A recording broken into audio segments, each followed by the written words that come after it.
2026 সালে আপনার হাতে জবের অভাব থাকবে না যদি আপনি এই তিনটে স্কিল শিখতে পারেন। এন্ড পার্সোনালি 3 নম্বর স্কিলটা তো আমি নিজেই শিখতেছি। Number 1, Bangla English typing skill. দেখুন, আপনি যদি ভালো কোনো কোম্পানিতে জব করতে যান তাহলে বাংলা ইংলিশ এই দুই ভাষার উপর আপনাকে টাইপিং করা শিখতে হবে। বিকজ যে কোনো কর্পোরেট জব করতে গেলে এই টাইপিং স্কিলটা আপনার লাগবে must. Number 2, public communication skill. দেখুন, আপনার যে কোনো সার্ভিস অথবা প্রোডাক্ট সেল করার জন্য পাবলিকের সাথে কমিউনিকেশন তৈরি করাটা হবেই আপনার মেইন জব। অর্থাৎ পাবলিকের সাথে কথা বলা এবং তাদের সাথে কমিউনিকেশন তৈরি করা, এটাই হচ্ছে বেসিক্যালি আপনার মেইন জব হয়ে দাঁড়াবে। Number 3, English স্পোকিং skill.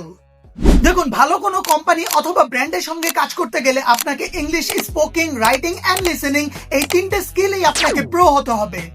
কজ বড় বড় কোম্পানি অথবা ব্র্যান্ড ওইসব মানুষদেরকে হায়ার করে যারা ইংলিশে খুবই স্মার্ট। বাট ডিসিশন নেওয়ার দায়িত্ব হচ্ছে আপনার যে এই তিনটে স্কিলের মধ্যে আপনি কোনটি শিখতে চান।